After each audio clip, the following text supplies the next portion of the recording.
So this is another Genjo Koan talk. I'm going to read you what we've covered so far, and then read you the part for today. Genjo Koan means koan of everyday life. So what Dogen is writing about here is, how do we take this mystical practice with a lot of abstruse philosophical ideas, and what does it come down to in our everyday life?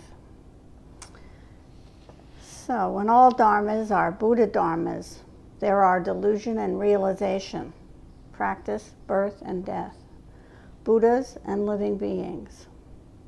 And when the 10,000 dharmas are without self, there are no delusion, no realization, no Buddhas, no living beings, and no death. The Buddha way transcends being and non-being. Therefore, there are birth and death, delusion and enlightenment, living beings and Buddhas. Nevertheless, flowers fall, though we love them, and weeds grow, though we hate them. To carry the self forward and illuminate the 10,000 things is delusion. When the myriad things come forth and enlighten the self, this is awakening. Those who have great realization of delusion are Buddhas. Those who are greatly deluded about realization are sentient beings.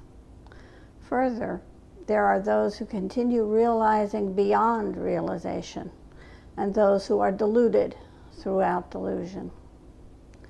When Buddhas are truly Buddhas, they do not necessarily notice that they are Buddhas. However, they are actualized Buddhas, and they go on realizing Buddha. To study the Buddha way is to study the self. To study the self is to forget the self. To forget the self is to be awakened by the 10,000 things. When actualized by the myriad things, your body and mind, as well as the bodies and minds of others, drop away. No trace of enlightenment remains, and this no trace continues endlessly. So, here's the part we're going to talk about today. This part actually, this is a part that I inadvertently skipped. It actually comes before the part to study the self is to forget the self.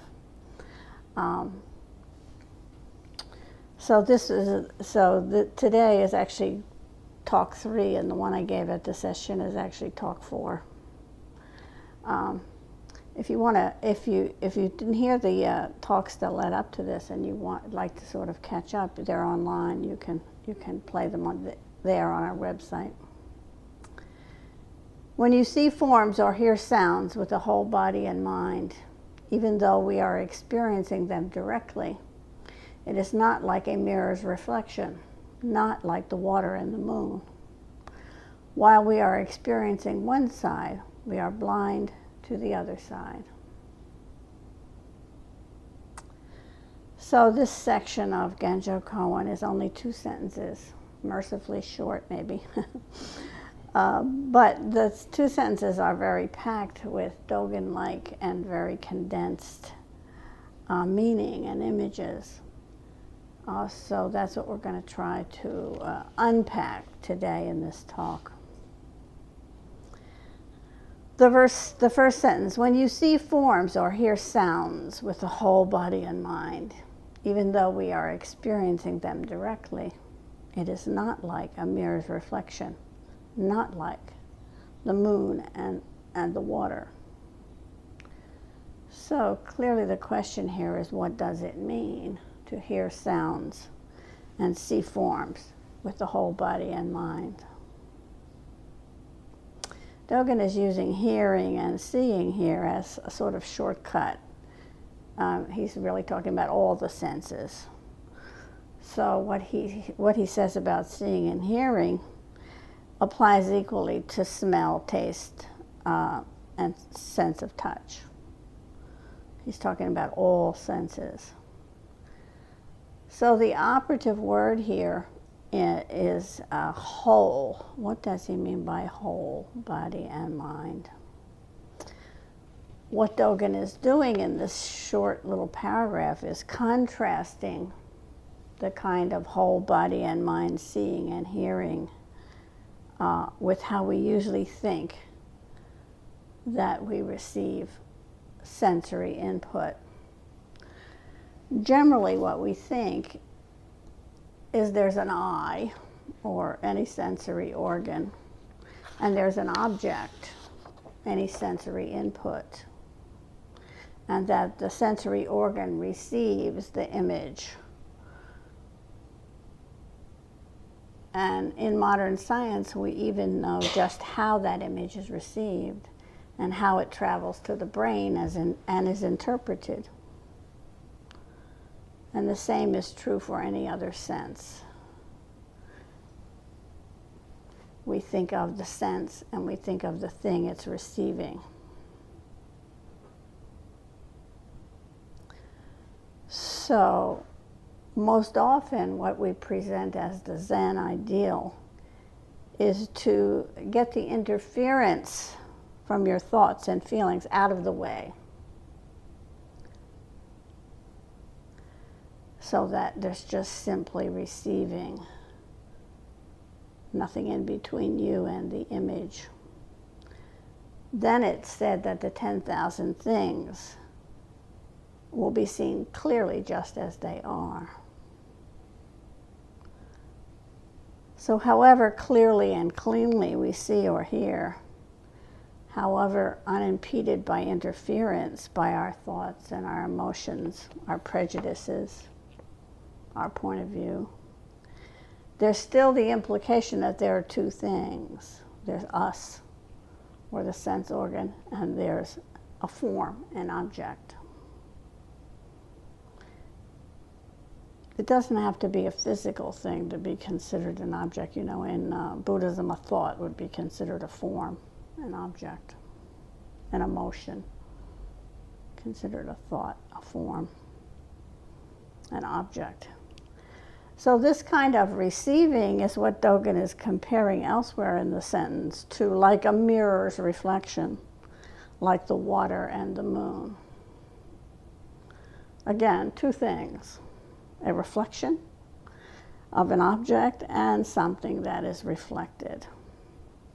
In this writing, what he's talking about as the reflector is in one case the water or the mirror. In practice, what Buddhism would say is doing the reflecting is your mind. So images of the moon and the water and the mind as a reflecting mirror are frequent images in Buddhist literature. Here's what one modern teacher says about this. The true nature of mind is mirror-like awareness, always just reflecting what's happening, whether we notice this or not. It never shuts off or stops functioning, even when we are completely engrossed in conceptual thinking or strong emotions.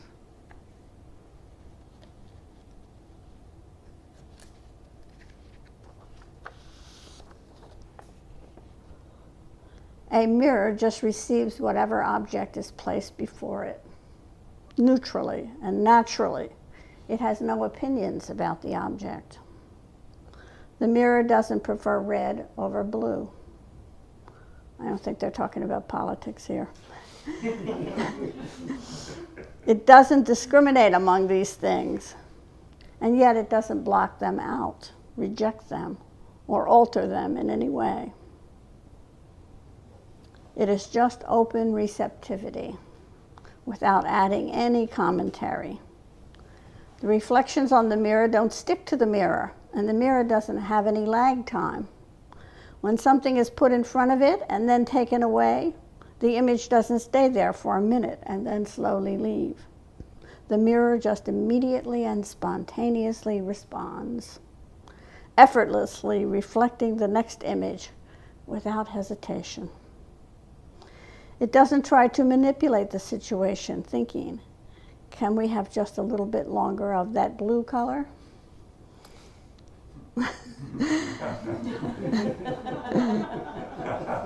I swear that's what it said.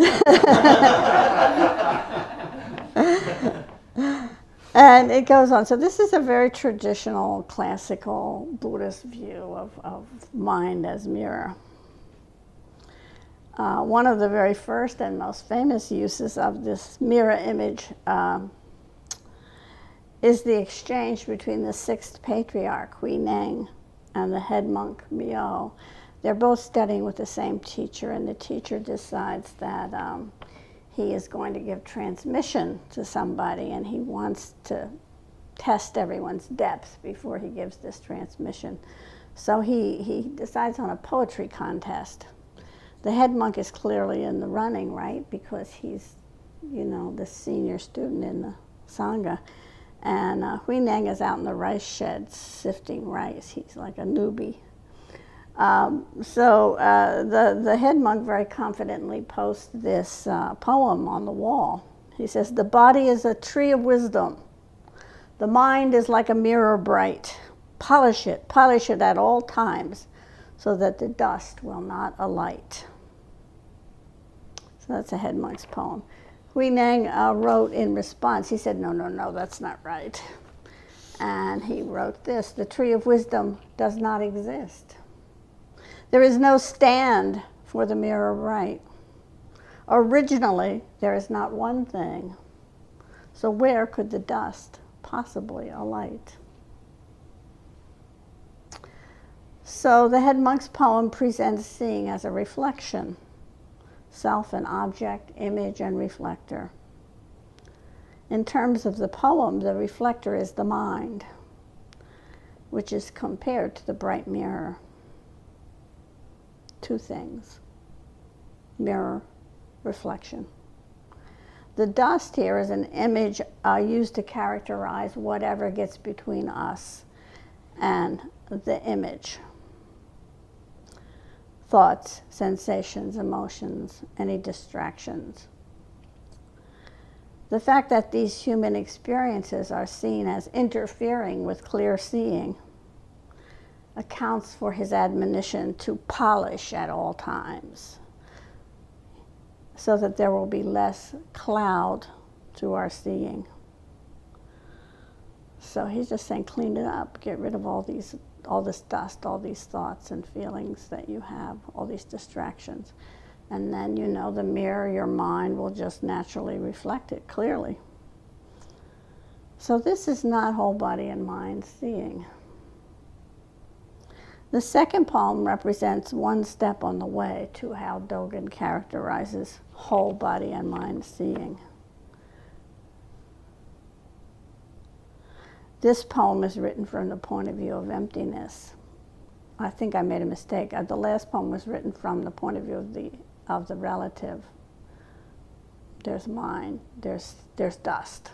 This is emptiness here. The tree of wisdom does not exist. There is no stand for the mirror bright. Originally, there is not one thing. So where could the dust possibly alight?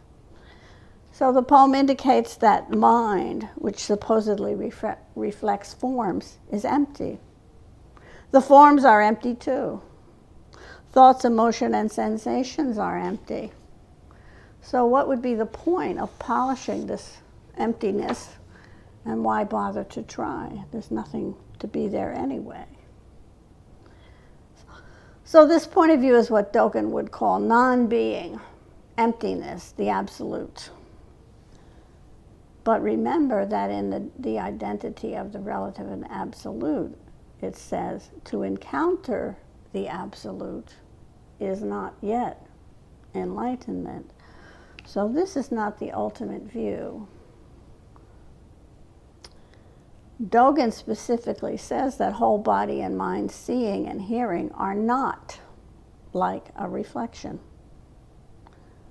They are also not like the presentation of the second poem, not about emptiness, or not only about emptiness. So first we need to concede that receiving sensory input clearly, like a reflection, is often a superior way than we mostly receive it. Because often what we take in from the world is very clouded. It's murky. Our inattention, our prejudices, our ideas, our values, our emotions, all of this gets in the way of us seeing clearly. The result of this is that we do not receive things as clear reflections. What we get is at best distorted, and at worst it's illusory, it's not even real. So seeing like a mirror's reflection, like the water and the moon, is one way of Zen seeing. It's the kind of seeing we talk about when we bring attention and awareness to what's in front of us. So this is what Dogen is calling experiencing directly. He says, even though we are experiencing them directly, it is not like a mirror's reflection, not like the water and the moon. So he's talking here about experiencing things without the mental and emotional clouding and distortions that we usually bring. But this is not what he's meaning when he writes about whole body and mind seeing. Remember, the word is whole. When you see forms or hear sounds with the whole body and mind, even though we are experiencing them directly, it is not like a mirror's reflection. It is not like the water and the moon. So when he talks about whole body and mind seeing and hearing, he's talking about a kind of receiving input that does not involve two things. He's talking about a kind of seeing and hearing that completely consumes not only the ears and the eyes, but the whole self. In this kind of seeing and hearing, there's only one thing. Self and object are completely merged.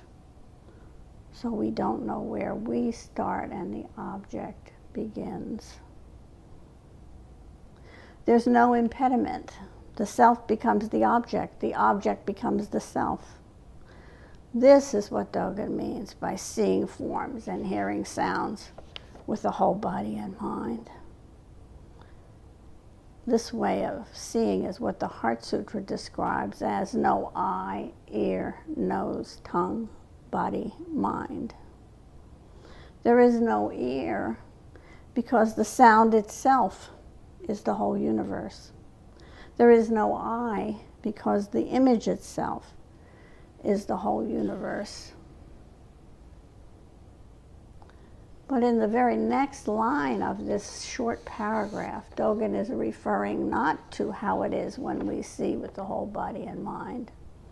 Instead, he returns to how it is when we see as a mirror's reflection, or as a reflection in water. This is what he says: while we are experiencing one side, we are blind to the other side. This is not how it is when you see with whole body and mind. There are no sides when you see with whole body and mind. But when you're seeing as a reflection, he's saying you can only see one side at a time. So what Dogen has been doing throughout Genjo Koan is talking about different points of view, different ways of seeing. In this sentence, he calls these points of view sides. What sides are those? What's he talking about here? He's talking about relative and absolute, about being and non-being. Two different ways of looking. At first in practice, we see these 2 points of view as mutually exclusive when we're looking at the reality of our everyday self, with its thoughts and emotions, its joys and sufferings, its physical presence, its seeming stability. We experience ourselves as a being. This is ordinary mind, the relative. And when we're experiencing our life in this way, We can't simultaneously see ourselves as empty, as a non-being. We can't see our thoughts and emotions as empty and fleeting. They're very real, and they're consequential to us. So these two sides are logically opposed ways of seeing. So the other side is the absolute, or non-being, as Dogen calls it. So likewise, when we experience things from the point of view of non-being, we don't see a self. We don't see forms as solid. We don't see time and space in non-being. Logic doesn't describe the truth about how things are anymore once we're in the absolute. As long as we're seeing emptiness, we aren't able to see form from the ordinary point of view. We see it as empty, formless. And as long as we are seeing from the ordinary point of view, we can't see emptiness. Everything seems very solid and real to us. That is because as long as we deal with these sides as points of view, as ideas about how things are, they're mutually exclusive. So, Dogen says, while we're experiencing one side, we are blind to the other side. If two things are opposed, in logic, they can't both be true at the same time. It's not wrong to look at things from either side, both the everyday and the side of emptiness are true, partially true. And Dogen wants us to be infinitely flexible, able to switch from one point of view to the other. This is what he has done throughout, right? First he tells us something that's only true from the absolute point of view, then he tells us that something that's true from the relative point of view. But he doesn't want us to stop there, just being flexible with relative and absolute. What he constantly reminds us of is that we must be able to transcend both points of view. When I talk about that, I usually say we have to keep them in balance. We have to hold these two things in mind at the same time. When we do that, this is what he calls seeing with the whole body and mind. When we do that, there are no longer two different points of view, but one whole way of seeing, hearing, and experiencing. That way of experiencing does not render us blind to one side or the other, because it contains both sides at once. In Buddhism, that way of seeing is called suchness. It's also same thing, different name, called thusness sometimes, tathata sometimes. It comes from the Buddhist name, the Tathagata, who is translated means thus come one. Suchness is a concept particularly associated with Mahayana Buddhism, and especially with Zen.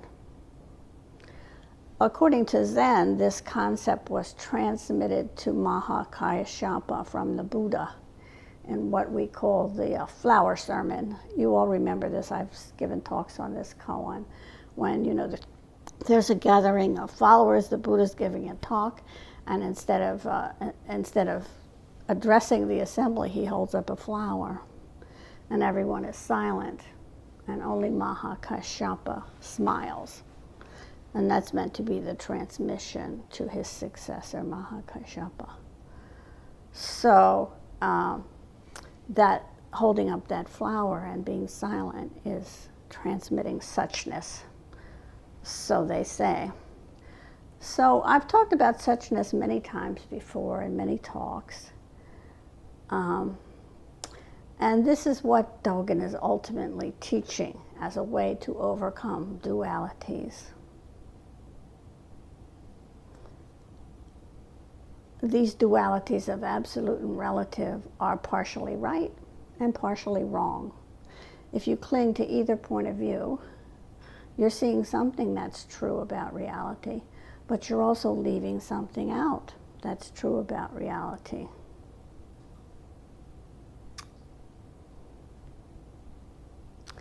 I thought in lieu of giving you my own definition of suchness, I thought I'd share with you some stuff I did some exploration I did online about suchness and what it is. One writer said, unhelpfully, even when we experience suchness, it is a complete mystery. It's a real genius practitioner there, right? Another unhelpful definition, suchness is nameless and characterless reality. A different teacher explains this. The world is a much different world from the standpoint of the mystery of suchness. A huge thing like a galaxy is now the huge body of mysterious suchness. A photon is now the small body of mysterious suchness. Another writer says, in effect, that like art, we don't know what it is, but we know it when we see it. He says, we know we are experiencing the thusness of reality when we experience something and say to ourselves, yes, that's it. That is the way things are. In the moment, we recognize that reality is wondrously beautiful, but also that its patterns are fragile and passing. More helpful, but a little abstract, is this. Thusness itself alludes to the simultaneous realization of emptiness and existence, experiencing directly and openly, seeing everything as being simply thus. Here's some more ideas. There is nothing better than this, more than this. When he says this, he's talking about suchness, other than this thusness. To intuitively realize tathata is to see the truth of all things, to see the reality of the things which have deceived us. There are many pairs of opposites in this world. By not seeing tathata, we allow these things to trick us into believing in duality, this, that, liking, disliking, hot, cold, male, female, defiled, enlightened. Trapped in these oppositions, we can't see the truth of things. And finally, as usual, probably the best way to express some of these inexpressible things is poetry. So here's a Zen saying. The sweet melon is sweet even through the stem.